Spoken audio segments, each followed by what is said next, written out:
I said a hip hop, a hippity, a hippity, hip hip hop, and then you don't stop rocking to the bang bang boogie. Said up jump the boogie to the rhythm of the boogity boot.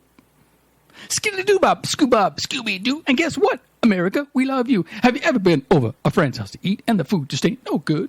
I mean, the macaroni soggy, the peas are moist, and the chicken tastes like wood.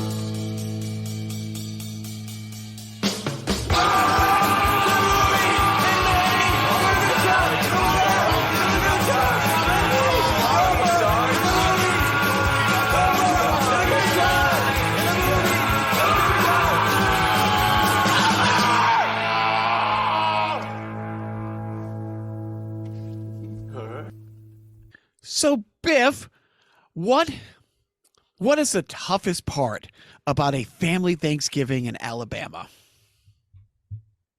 God, is this having something to do with, like, you know, your uncles are your wife's or whatever kind of, you know, uncle, the wife, sexual whatever, tension. one of those things. The sexual tension. Yeah, of course. Hey, Biff, why is a Thanksgiving turkey fresh out of the oven just like a woman with a tan? A woman with a tan. Why is a freshly out of the oven turkey just like a tan woman? The white meat's the best part.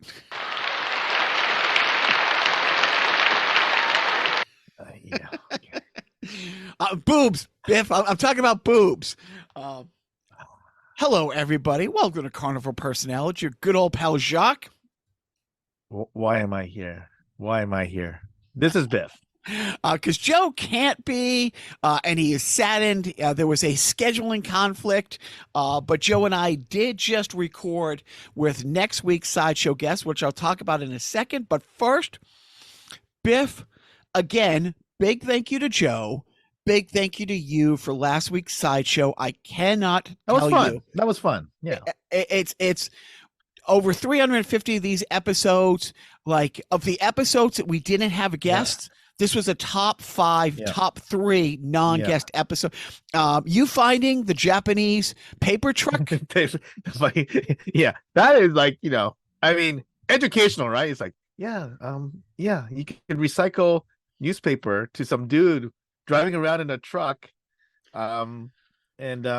Dude, I knew you that get toilet paper. The three of us would have, like, you know, certain TV theme songs, Star Wars, Godzilla. Yeah. But Joe, and it's funny because I just told Joe I was listening to Jimmy Kimmel on Seth Meyers and his brother have a podcast where they talk to celebrities about family trips that they took as kids. And Jimmy Kimmel told this story about one of his favorite memories is going and visiting their grandparents and, like, running out the back door to play, and the sound of the screen door at his grandmother's house closing. And I told Joe, because Joe's like, yeah, that was kind of last minute, but it's a sound that really makes. I'm like, dude, it resonates more than you thought. You know.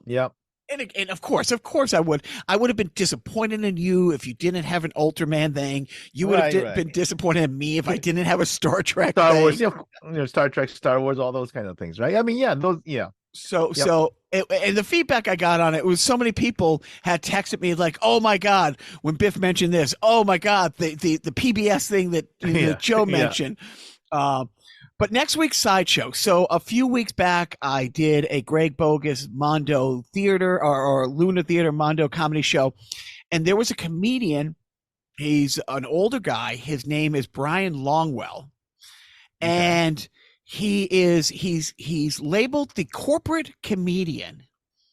And he does a mock motivational. He's not a stand-up.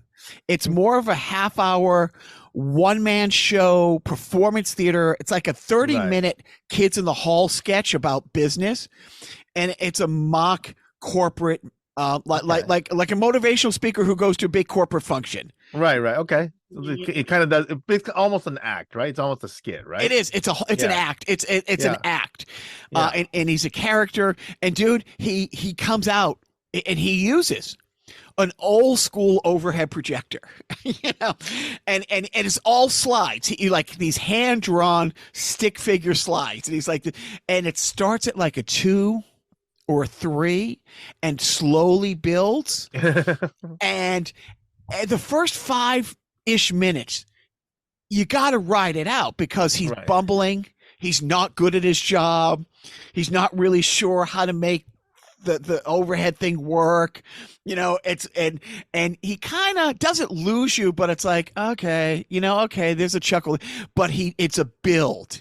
And it was funny because, Joe and I were sitting towards the back of the theater and you could see, okay, the light bulb just went off over there. Okay, this person's now, fully on board. Okay. And one by one, everybody gets invested. And within like 15 minutes and for the rest of the thing, it's like he's just dropping dead bodies off you. Right. Yep. In such a subtle way. You know what I mean? It's just, so we just had a really great talk with him. And here's the amazing thing. In the late 70s, 80s, he got into, he builds things like a mechanical, like circuit boards. He's an engineer kind of a thing. Like he built, and he did. He got in the telecommunication business. He worked for Bell Labs for a very long time. Okay. And then broke off and did his own thing as AT&T, as Ma Bell is being broken up as the monopoly. Right. I mean, the time frame between the big phone company being broken up and cell phones becoming a thing. I mean, the telecommunication was probably the biggest sector, and he was right place, right time. And when the question of like, hey, how long have you, when did you give up the day job? He's like, I still have the company, he's retired, but he's, of retirement age and he's still, but he's like, and then he picked up a circuit board that he was working on before we were chatting as a hobby. He still is that guy. Brilliant guy. So that's next week's sideshow. So that was a lot, but last week's sideshow, I'm just going to point out that last week, Joe and I went to see Henry Winkler speak. Right. I saw the photos.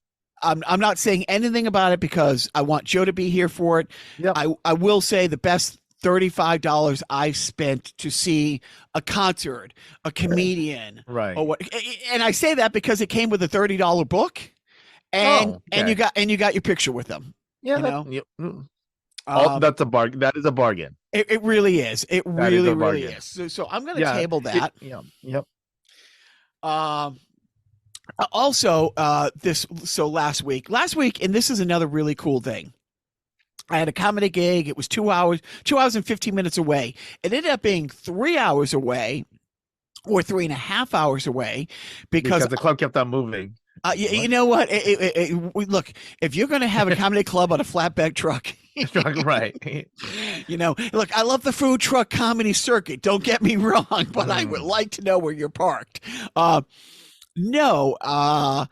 We got the opportunity, and it was very special. And my oldest boy got it right away. And the youngest one was kind of too cool for school. Okay. As it was happening, realized how it's probably a once in a lifetime opportunity. Management's boss, as I have talked, one of her closest friends is on the International Space Station. And they had a Zoom call with her college basketball team, because that's how they know each other from being on the MIT basketball team together. Wow. So you couldn't record it. You couldn't take videos. You couldn't post it on social media at the time. Right. Okay. Because it's technically considered a military operation.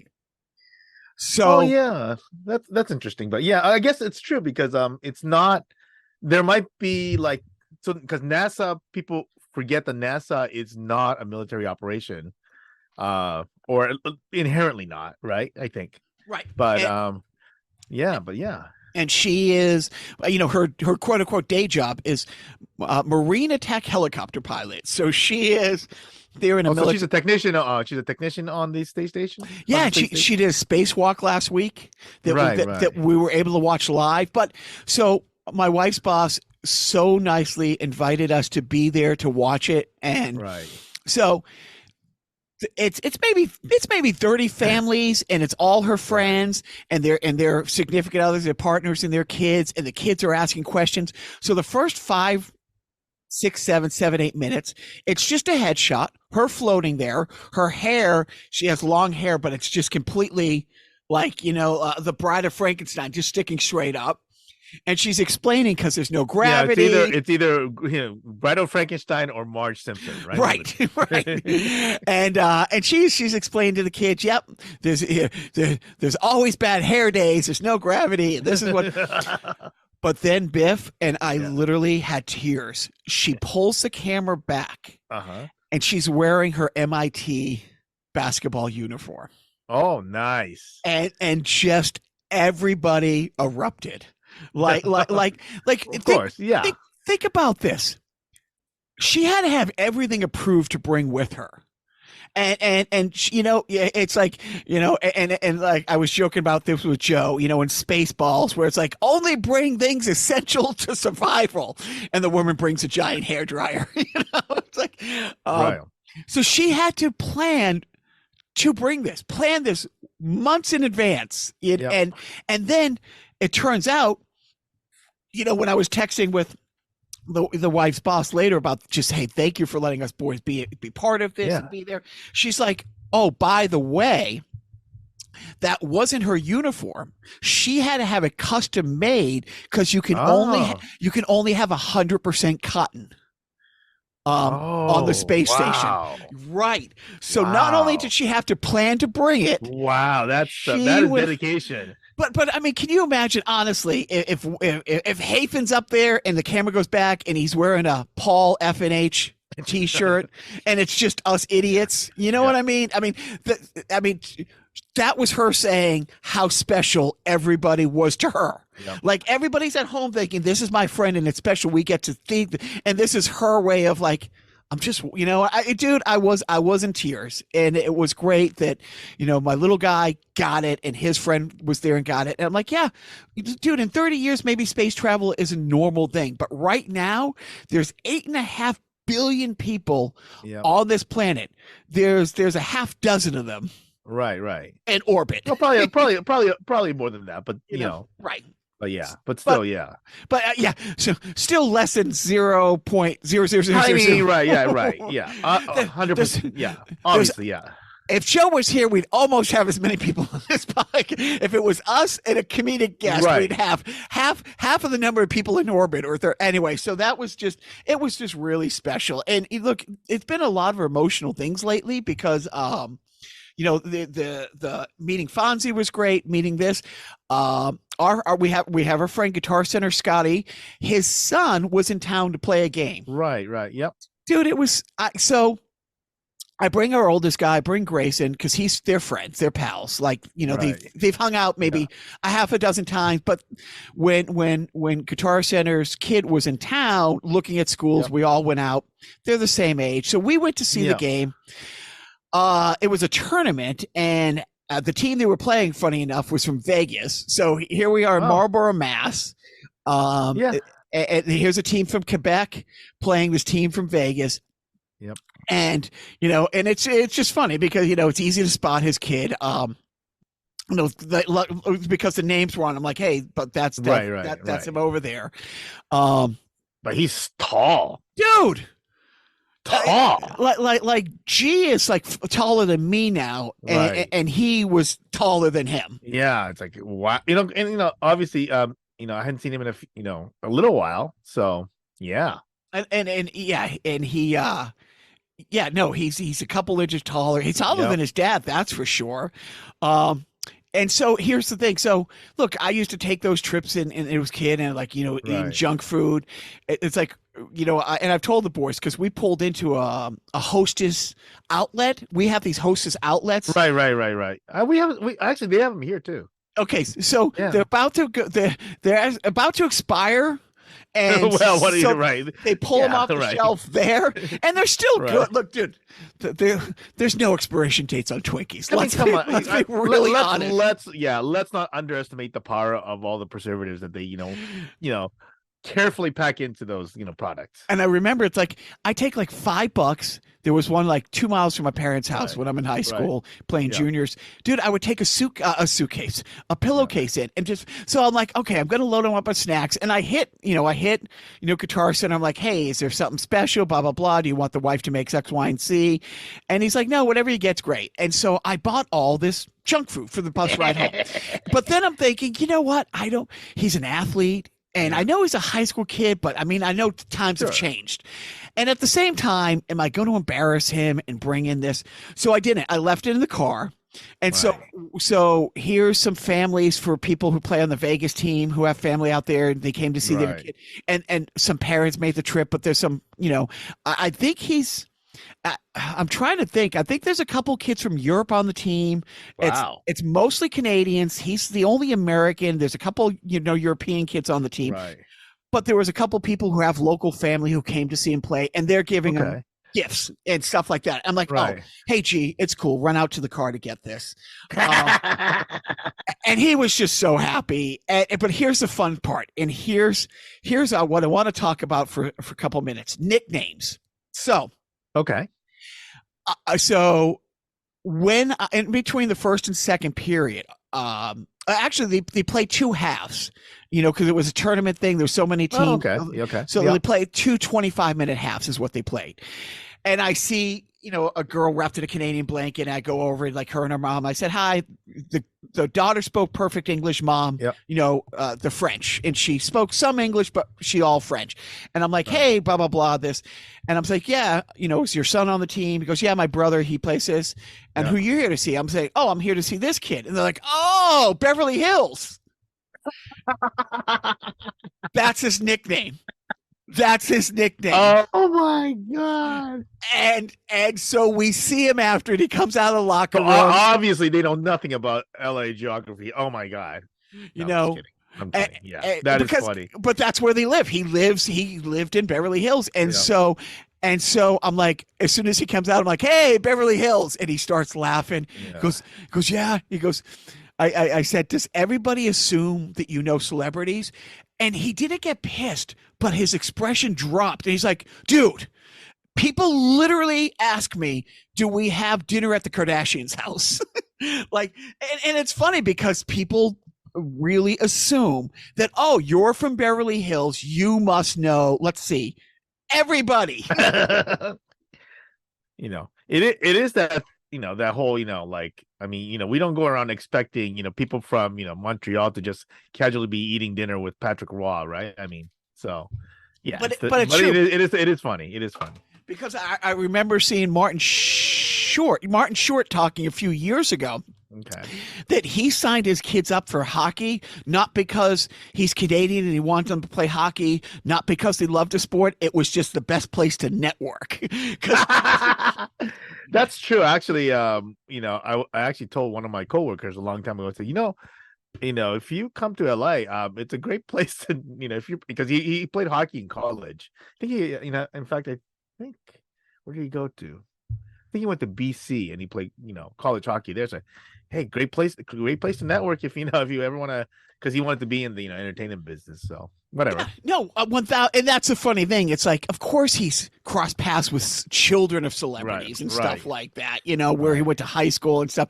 And that's a funny thing because Grayson was starting to laugh, and he's like, yeah, because my kid doesn't remember, but every now and then somebody will come up on TV and management will say, oh, Papa played hockey with him. No, he didn't. And then she'll scroll to a picture, or this. But yeah, oh, dude, his expression just dropped, and the frustration of, without saying it, he 100% said, do you know how many times people ask me that question? I will tell you, his dad, we absolutely love. His mom is a fucking sweetheart. He got the best from both of them. And I told you, like, when he went up and he has his prep school uniform on and Guitar Center sent me a picture. I'm like, why are you sending me a picture of Japanese boy band lead singer? Oh, wait, that's your kid. He is. He has the Canadian. Dude, is it insulting to say Canadian polite if he's half Japanese? Because Japanese tend to be very polite as well. But Canada's really known for the politeness. They'd be beating the fuck out of you. Hey, I'm really sorry about this. Yeah, it's a different flavor. Canadian politeness and Japanese politeness are different flavors. But good, and I thought he was a forward, but on this game he was playing D, and he had the same lateral movement of his dad, the same. Right. Okay, and I was pointing it out to my guy. I'm like, just don't watch the play, watch him, because the puck, don't watch where the puck is, because but he's going to be where the puck's going to wind up. And there was 3 or 4 times where my kid looks at me and goes, how did he know to go there? I'm like, I said, I can live 1,000 lifetimes and I won't be able to explain that to you, but you get it or you don't. And his kid gets it. I will say this, very disappointed in Guitar Center's son, because after each whistle, did not just push another kid for no reason. I said, like, none of that. Like the goalie makes a save, the whistle blows, he either skates away or skates. There was no pushing just because you could. They're not going to call it. They're not going to call it. They're not going to call it. But you know, very disappointed. Very disappointed. You know what it is, though? You know what it is, though? It is kind of interesting that, and I don't know about the Canadian side, right? But USA Hockey they're really it's really clamped down. I mean, they've really taken the violence out of it. I will also say this: blinding. The speed is blinding. They're so fast. The Holy kids are so shit! fast. And not just that. Like you look at the drills that they were doing. Oh my god! I mean, they're such good puck handlers. It's really, really scary how good they are. I mean, there was a couple plays where I didn't do it. I didn't throw my hands up and say, "Oh, come on!" But there was a couple "Oh, come on" moments. But for the most part, the kids were disciplined. Like the breakouts. On a breakout, you had 2 options. Yeah, you always had 2 options. Yeah. You had the winger stapled to the board, but the other winger and center were crossing to kind of give you space. It's like same thing. Everybody's skates were in their defensive zone. Yeah. Before the other teams like third man made it to the zone. Like there was all that. It would but this speed. It was, but it was European hockey. Even the checking thing, there was 2 or 3 times where it's like, oh no, okay. Well, he chose to kind of not, lower the boom. Well, not just that, but there's also, the dump and chase is not, it's the puck possession is such a big deal now that.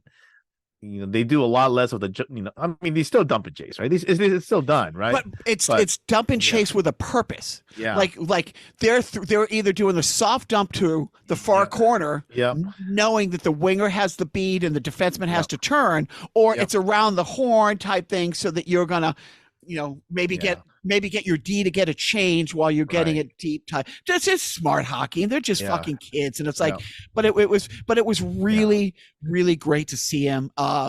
It's, like I said, 3.5 hours away. I just drove, like I said, I drove a half hour in the wrong direction. So it took me almost 3 hours to get up to do my comedy show the other day, because it was northern Maine. And I even said that because I think Guitar Center feels guilty. It's like, oh, am I really going to have my pal drive? Dude, I drive this far so it's funny when you talk about, when you see these kids and you see their warm up, when you see a real team, a college team, the good high school teams here, but this is the next level up from good high school. And when unless you're talking about Shattuck St. Mary, I guess, in right, then the place where the Sidney Crosbys go, right?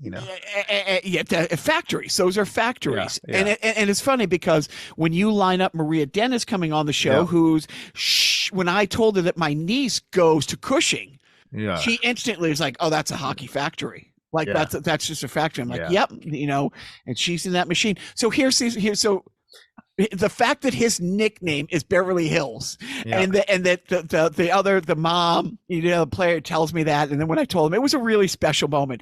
I'm driving with my little guy the other day, and I pick up his buddy, and his mom wasn't there, but we knew from text. I'm like, hey, can you call your mom and let her know that I got you?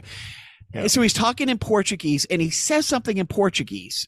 And my little guy's in the front seat. We already picked up one of his friends who's Portuguese, Brazilian, who speaks. But in his house, they speak Portuguese, because mom was from Brazil and dad was from Portugal. Okay. And the other kid, they speak Brazilian Portuguese. Okay. But there's, it's 80% the same. But the kid said something, and my little guy threw his hands up, and it's on speaker. I can hear him Right. talking to his mom, and I can pick out a few words here and there. And he's like, "Oh, I hate that." I'm like, "What?" He goes, "The name they call me." I'm like, "Oh, okay." He hangs up, and I look, and I said, "Hey, Lucas, what do you guys call?" Because we call him Squishy. Yeah. Yeah. Oh, I want to say it right because I've been working on it. Cabeludo, which means long hair. Oh, okay. And I'm like, dude, I'm like Squish. That's a great name. And it's funny because I looked to the other kid. I said, D, what do you guys call him? He goes, yeah, Cabeludo. Because think about these kids and their parents can't keep track of all. Right. friends. Of course not. Yeah. And so this is because his hair goes down to his ass, and it's gorgeous. It's kind of like how some of us refer to, one of our acquaintances as Sunflower Boy. Right. Well, and I told him that. I said, Squish. Yeah. First of all, when a name comes out like this, and it's not a mocking thing, it's literally a term of affection, and that everybody knows it. I said, there's Thriller, there's All Star, there's Guitar Center, there's New Guy. You go down and none, the only mean name was Tanker, but in our defense. But dude, it was and I loved it. I loved that I was there to find this out and to hear it. And it's like, and I told him, it's like, dude, I hated being called Jacques. Like I'm about the same age as him. I'm 13 or 14. In the first year, I hate it because the nickname came from Jacques Lemaire. Like of all the hatred I've had for sports teams. The Canadians. Obviously, one of the greats, 80s. But... me. Look. Honest truth, Biff. Honest truth. My dad leaving versus a heartache I felt and dealt with at the hands of the habitants, much worse. Much more sorrow brought to me in my life through the 70s and 80s because of them. And I hate it, but then it's stuck. And I'm like, dude, maybe it phases out, but I'm telling you, and that's what we've been calling. It literally is like calling a Philly kid Sydney, right? I mean, right. So he played. They had to win 2 games in like 3 days, and dude, it's cold here now. It is cold here, and it's still the outdoor league, and they played in the championship. It was great. If you were wondering, to you, Biff, or anybody else, it was in northern. It was in. I'm trying to think of the town. About halfway up in New Hampshire, a very rural area. There's 8 fields, so this was the championship for all New Hampshire levels, from the girls under 18 to the boys under 18 or 19 things, and so. If you were wondering if racism is alive and well in rural New Hampshire. Before my kids did sports, we used to joke at FNH because I'm a hothead that I was going to be one of those dads in sports, and I never was. I never have been. And then I remember when one hockey dad beat another hockey dad to death, we would talk about it, and people were like, "Oh, Joe." My kids were never in sports, and then when they weren't, even when they were doing jiu-jitsu, I sit there and I watch, and I don't say a goddamn thing. I don't cheer for them. I know I don't. Right. Because it's like, I won't get into it, but like, Dad hates me. He won't cheer for me. No, it's one of those things. It's like, when you're telling someone bridge, it's like, dude, it's a lot easier sitting where I am to call those things. Look, yes or no. I am a much better quarterback than Tom Brady ever was when I watched the replay from 5 different angles in slow-mo and I saw the open guy that he didn't pass it to. Am I right or am I wrong? So that's the thing. It's like, it's perception. So I just sit there. No, I cheer if they do something good. I'm like, but I do, and I just film the games. In the football games, the same thing. I don't talk to anybody. I'm social with the other parents, but I don't yell at the refs. With the one exception is I got to one of the older kids' football games about a month ago, and as I'm getting out of the car, the guy next to me who pulled in was putting on his ref jersey, and I said, should I start yelling at you about the missed calls now, or should I wait till after the game? He goes, dude, I haven't had my coffee yet, but when we walk back to the car, you can. And it was really a funny moment, Just ask, yeah. What's your favorite, call to be, told that you fucked up on, right? Well, and I did. I was talking to the ref. I'm like, dude, I played hockey for 30 years before I reffed my first game. And the first time I dropped a puck on a face-off and realized, oh, shit, I don't know anything about this game. Listen, reffing is just like, if you've ever reffed, it's just the worst. Like I had to ref my boy Kevin's like intramural basketball games, and I'm thinking, oh my God, I mean, like, dude, this is intramural stuff. Nobody knows anything about what's gonna happen, whatever. And like these kids are like, they're just like, I mean, so I just keep my mouth fucking shut. Yeah. But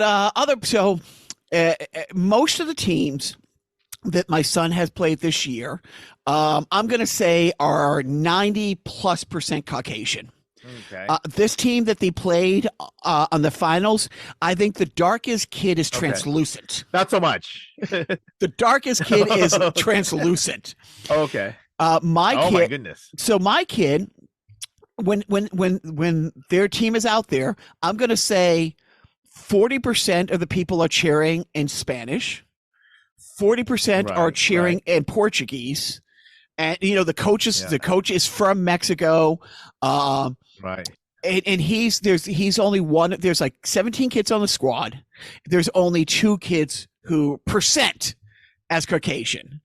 And during the season, there's been things said now and then, but this was the finals and people were just nasty.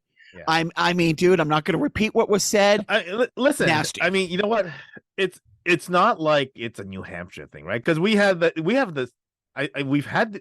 in like Southern California. That's supposed to be so whatever, right? I mean, it really is everywhere. It's like people kind of, and I think that's one of those false narratives where people like to make you think that if you go to these kinds of places, that's where all the racism is. No, racism is freaking everywhere. It's everywhere, but was, and so. But it is horrible that you have full-grown adults doing that, right? One of them says something to the goalkeeper. The play goes the other way. And I don't know if he said it to the goalkeeper, but said it about the goalkeeper to another dad, maybe 20 yards away. And the goalkeeper turns and he's 14 and he starts walking towards them. He goes, say it again, fucker. And the kids, and now the dad clutches his pearls. Hey, good for him. There are kids around here.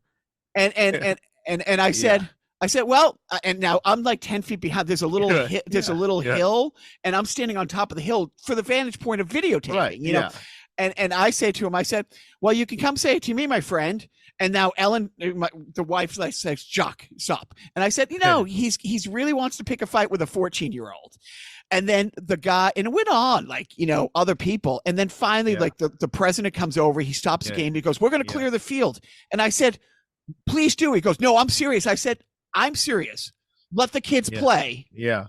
I'm happy us all going back to our cars and even leaving the property. If I'm more than happy doing that. And he wasn't expecting that. He was expecting people to say whatever or fight him or whatever. I'm like, you know what? Let's all go home. Let the kids just fucking play. But dude, it just hurts. I mean, these are kids. It's an under 14 team. It's an under 14 travel team. A couple of kids are 12. There's one kid who's 11. Dude, he doesn't come up to your shoulders. Right. Oh, is he good? Oh, is he one of these?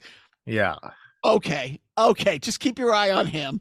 But it was fine. And they lost 1-0, 1-0, and he was really hurt. Because he's a captain of this team, and I will tell you the game before. Maybe I'll post it.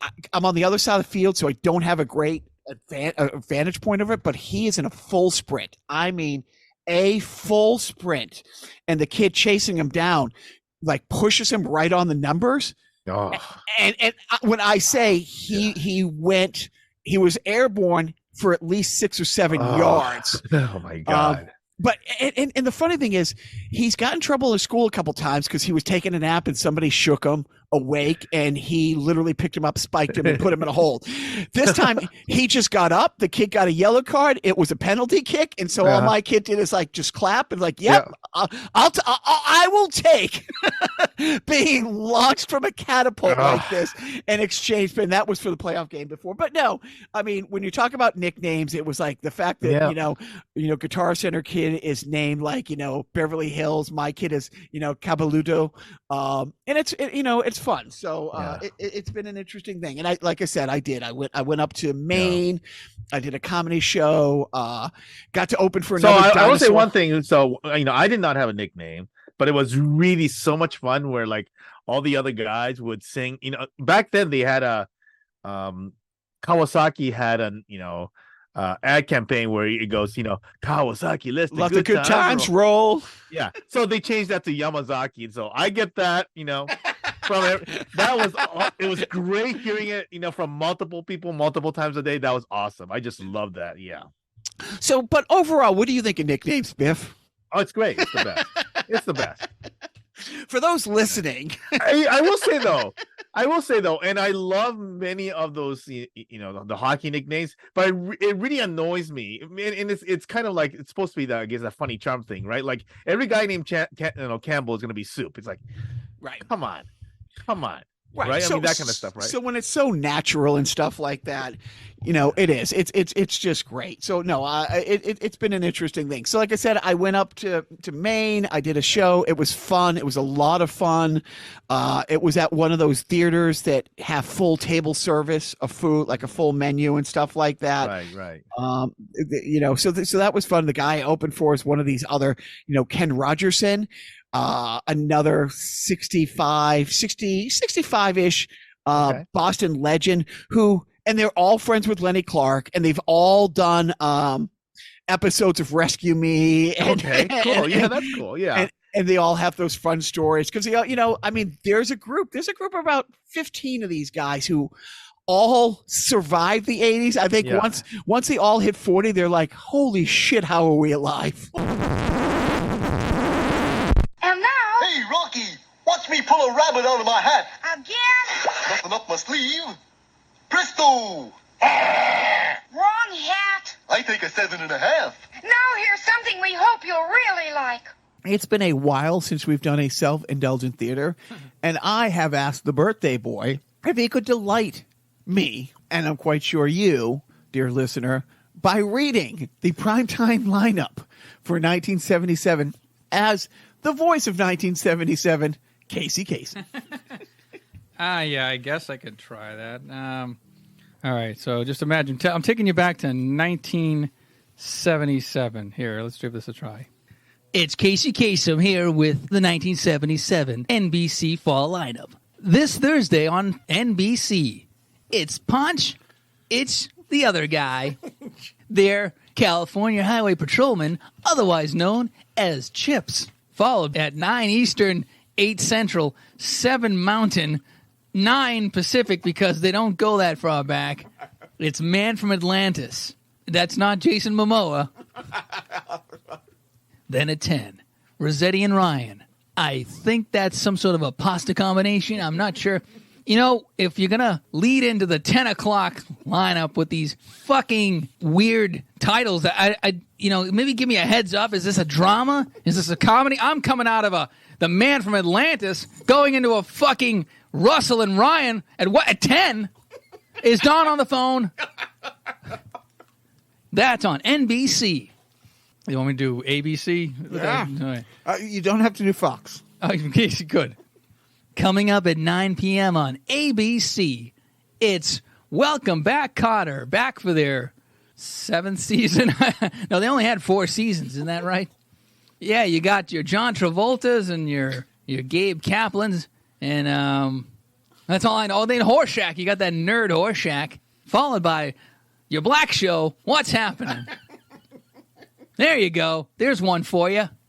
What, you're not happy with just one show? Now, later in the year, instead of watching What's Happening at 8:30 on Thursday night, you're watching Fish. You know, Abe Vigoda, soon to be dead Abe Vigoda, I'm sure. He's got to go sometime, right? I mean, he didn't look too healthy in The Godfather. I'll tell you that. Followed at 9 p.m. by Barney Miller. The same writers who went on to write Night Court, by the way. I'll have you know. Well, how would I know that? It's 1977. 9:30, Carter Country. What the fuck is Carter Country? Is Dawn on the phone? And then at 10 o'clock, it's the Red Fox Comedy Hour. Can a man relax? If you want lighter fare in the winter, you're watching Beretta. Nothing possibly bad can happen from that. And that's your ABC Thursday night lineup. And now the last one. Now CBS? Yeah. All right. Was CBS just holding on, or did they have CBS they were rocking. I think NBC was the shitty one. At 8 p.m., it's that lovely Christian family we love to say goodnight to, the Waltons. Followed by, at 9 p.m. Eastern, 7 p.m. Mountain, Hawaii Five-0. And then, 10 o'clock, Barnaby Jones, starring, was it Buddy, what's that guy's name? Buddy Upson, right? Buddy Upson? Was it Buddy Upson? Is Siri on the phone? Wasn't it Buddy Upson? It wasn't Buddy Hackett, I'll tell you that. Should have been. Who the fuck cares? I'm coming out of a fucking Hawaii Five-0 dedication. We got a nice uplifting show about Hawaii cops. Book 'em, Dano. And that's your CBS lineup on Thursday night. I'm Casey Kasem. Keep your feet on the ground. Keep reaching for the stars. And keep trying to reach Don. I want to know if those photos of mine are ready. And now back to your regularly scheduled program. You know, the other fun thing is, how much are you following the Taylor Swift? And I'm not being a smart mouth when I say this. Dude, she is an economy unto herself. Right. Well, I guess, the thing that really was, the fact that she put the Eras, concert in theaters, right? Completely bypassing studios, right? And for that to sell so much, right? And that's kind of like an eye opener, right? Like the studios are saying, you know what? I mean, and you're seeing all this stuff with the strikes and everything going on, and they're being what they, that's what they do, right? The rich and powerful try to cut out the actual people who are doing the work, and then they suddenly see, holy crap, they could just cut us out, right? I mean, that I think, among everything that she's done, that thing was like, wow. And she's the first artist to become a billionaire solely on music. Yeah. She hasn't done the movies and the fragrances and the clothing line. This is or just just business in general, right? I mean, yeah. Right. Like Ryan Reynolds. Arguably, so far, now granted, the century is only 23 years old. Arguably, one of the greatest business minds of this century is Ryan Reynolds, but she is just doing this on the strength of her music and how she's fighting for other musicians. Yeah. And the whole thing with Spotify, and she's just, and then you hear the crazy stories about how much she's paying. Right. The drivers. So then she starts dating, like, the football player. Kelsey, yeah. And I was listening to something on NPR. Now, she's not getting a dime of this. Right. But the merchandising that they're making off Kansas City Chief jerseys being sold because of him. Yeah. Like, Super Bowl MVP, all the shirts that you were going to buy for him, you bought in February or March after the Super Bowl. But now it is crazy. And one of the things that is hilarious, though, is like all these football guys just not, understanding that how much she is changing, like how much of an impact she's having on the NFL. NFL was like the biggest sport before. But you don't understand the new levels, that we're getting into with this, right? It's when you have these, 9-year-old girls who basically ran away on Sunday from her dad because they're not, she's gonna be stuck watching football, is now watching football because of this one thing. I mean, it's insanity. I mean, it's crazy. It's insane. Hey, I just looked down at a note. I meant to bring this up when we were talking to the comedian Brian Longwood. Yeah, he has a very John Taylor Columbo approach to his and he said, and he goes, oh, it's funny, because Joe had pointed that out, like the Columbo thing. He goes, oh, it's funny you mentioned that. Him and his wife had just been reading about a series of detective books in Japan in the 40s Okay. that Columbo was based off of, and I wish I remembered the name. So next week I'll make note of it when you listen back. But he's like, yeah, it was a series of detective novels in the 40s and 50s in Japan. I wonder if it's one of the Edogawa Rampo books. But yeah, I mean, interesting. But speaking of Columbo, have you ever seen Kevin Pollak do his Columbo impressions? It hurts. Oh my god! It absolutely hurts. It's just so good. One more thing. Yeah. And the fact that he could do the eye thing, where he keeps one eye, still while oh my god. No, those guys who can just do everybody does a Christopher Walken, everybody does, but when you're that good at it, that thing was. It's really too bad. Like some of these guys don't do stand up anymore, right? Like Michael Keaton's a great stand up guy. I don't think he does it anymore. I don't think he's done it in like 20 years, But yeah, it was just recent that I found out. Wait, what? Michael Keaton was a stand up? Oh, so like maybe you didn't have it in the early days, but before Comedy Central used to be called something else. Laugh. Like the Laugh. It was channel. a Laugh network. Yep. Right, Laugh. Right. And it's kind of like early MTV, right? They just had whatever clips that they could get. They just kept on airing. They didn't have their own programming. They just basically, right, just like they took the MTV formula for comedy. And then so I would see like Michael Keaton. Oh my God, Michael Keaton does stand up. So. Yeah, it was great. Sid Caesar had a show on that, and I remember one sketch, a rock band came out and like, "Are you guys ready to rock?" And somebody's like, "Can you give us 5 minutes?" just I always and that became like one of the bumpers in and out of commercials for like the next year or something like that. Yeah. I'm trying to go down the list here.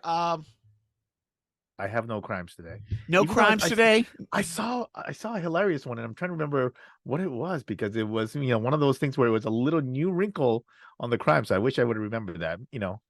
I'll do some quick searches on the side to see if I could quickly find it. But I just keep going. Yeah. I haven't been playing any games, but I did go into Verizon today because we pay so much for internet, and my kid who's a gamer, like our house where the router is, one kid's room is we measured 42 feet from where his PC is to where the router is. And there's no steel walls. There's no concrete girders.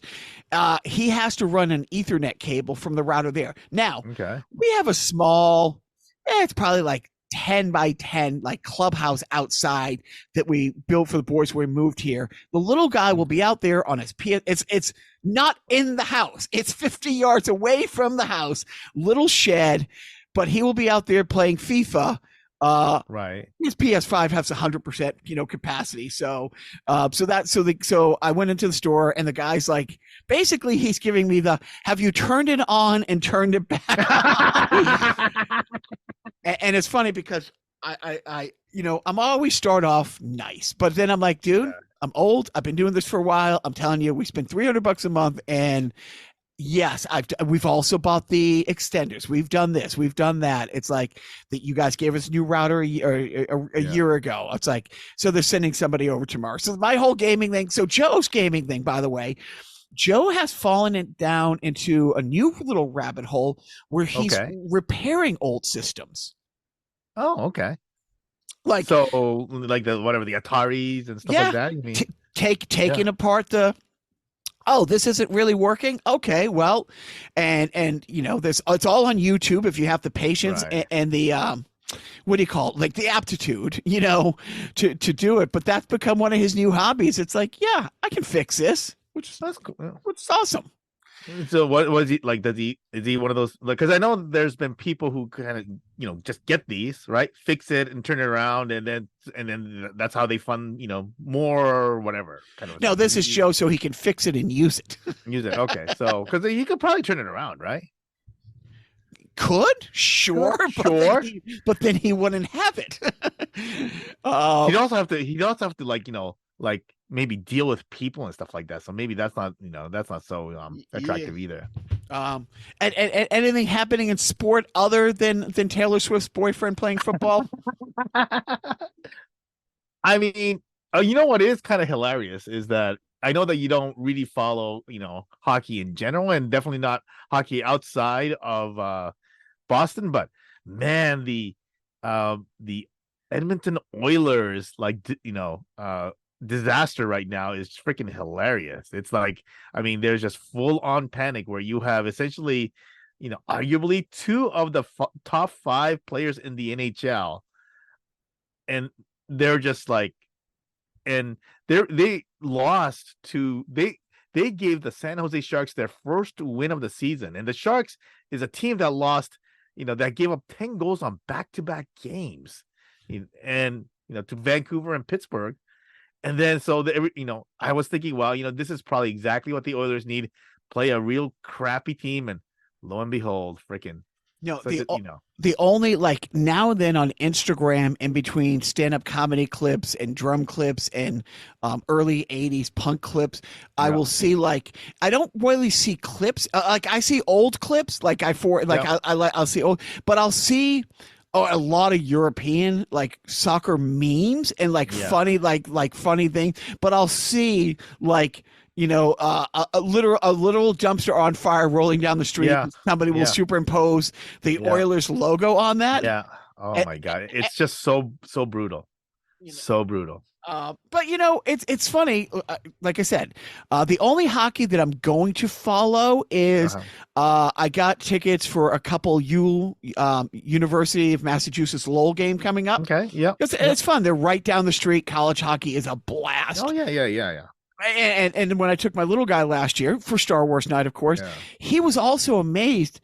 I want to say it wasn't 30, but there was at least a 25-piece brass band. Full on drum kit, like and it's loud and they're awesome and it's just so much fun.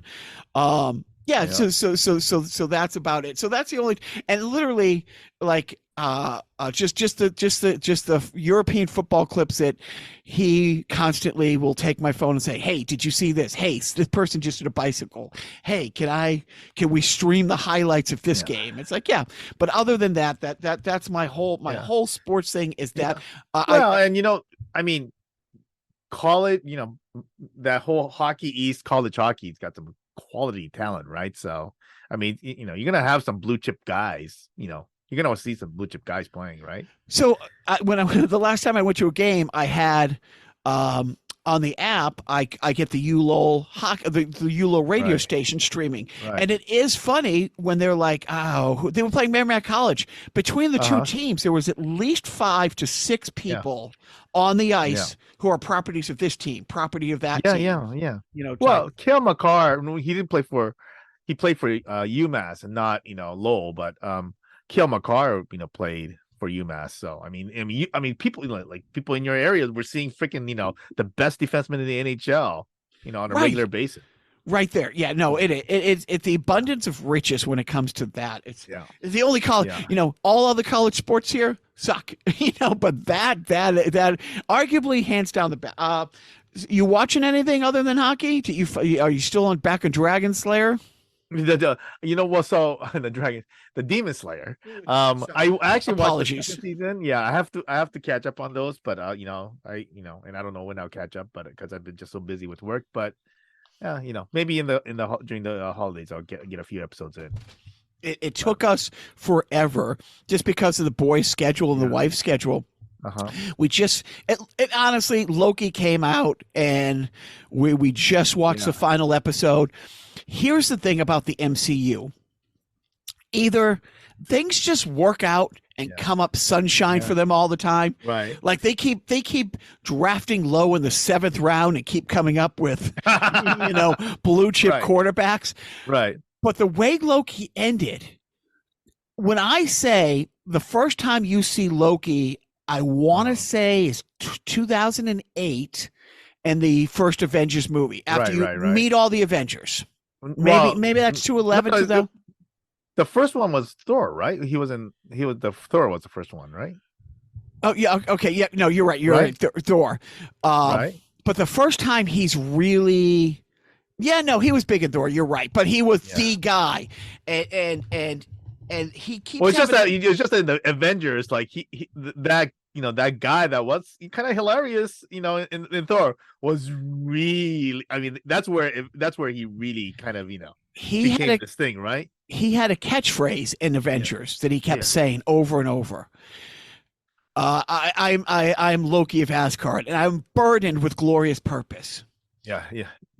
So 15 years later, he is Loki of Asgard, who is truly burdened with glorious purpose. And it's a self-fulfilling prophecy that he never could have envisioned. The way they ended the show, it's like, holy, in a billion years, what's it? An infinite number of monkeys and an infinite number of room typewriters will type out everything that Shakespeare wrote. Those monkeys would not have come up with how Loki ended so perfectly and ties it all together. And it's like, wait a minute, hold on.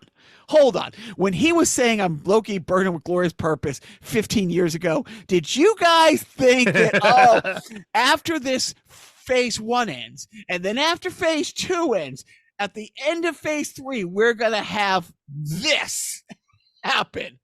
Oh, yeah. So they're either the most brilliant, forward-thinking writers and creative people in the history of humanity, or sometimes things just work out. Hey, how about at the end of season 2 we have this happen? Oh, I like that. I mean, I will say that, and this is where, like, I feel like it made me so much more on the writer's side as we were going through this, because like writing in these shows, movies, whatever, is just so good now, right? There, like, you look at the stuff that's considered to be great stuff from, like, whatever, the 70s and 80s, and many of them are great stuff, but, like, where they go right now, it is just so good.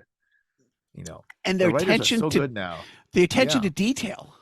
Like the attention to, like, not just the callbacks, but these 3 seemingly disconnected, not relevant, like to one another, kind of loose threads.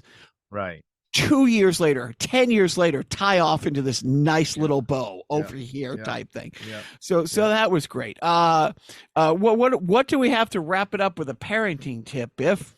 Oh my God. I really have nothing this week. I mean, it's just been, you know what? My child, Rage quit his job and it's fine. And so he's going to do a career change and it's probably good. Like, well, I will say this. How's this? It's not really a parenting tip, but just a general tip that I received during a very horrible time at my work,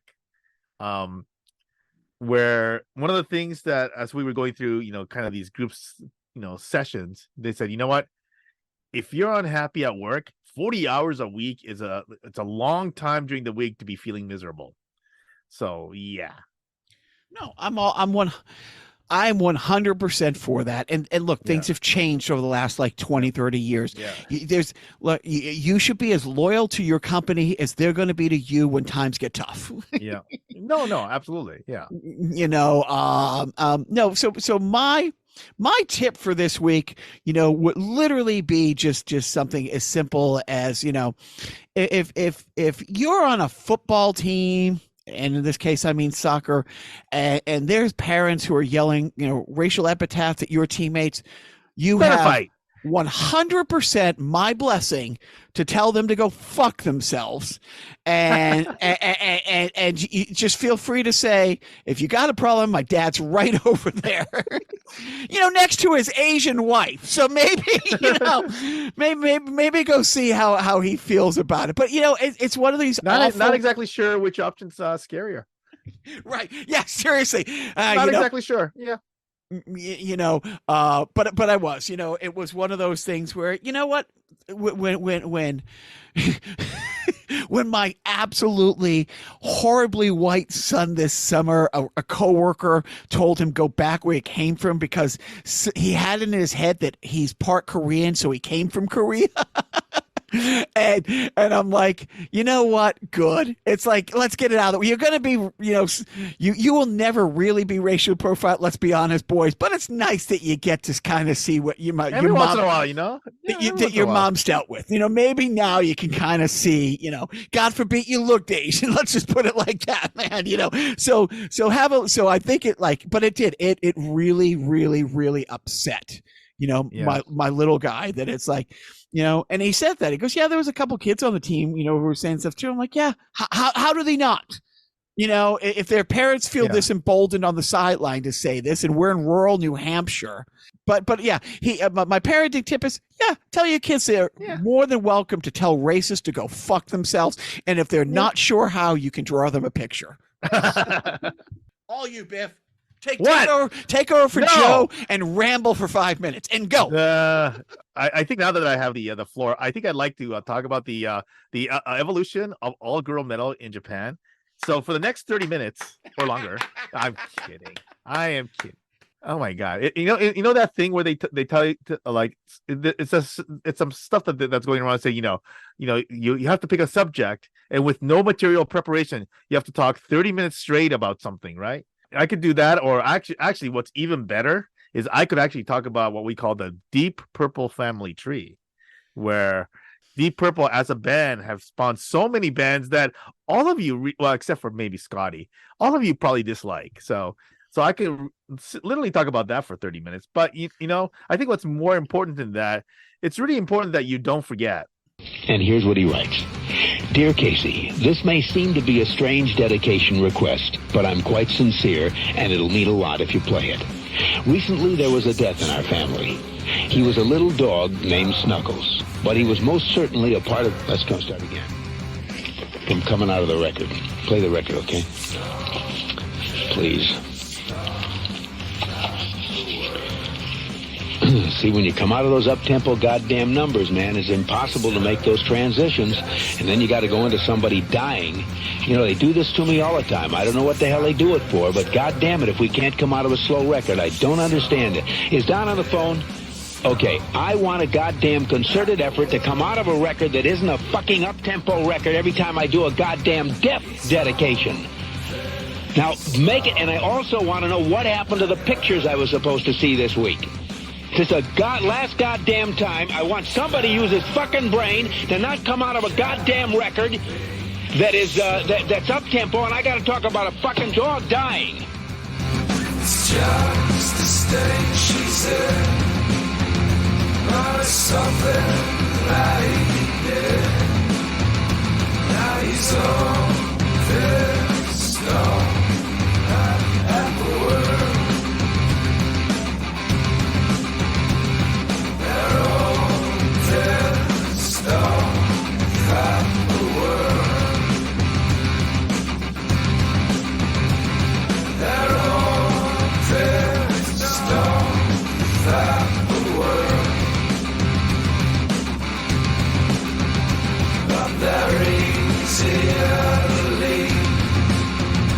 Once they've made each other bleed, keep them all.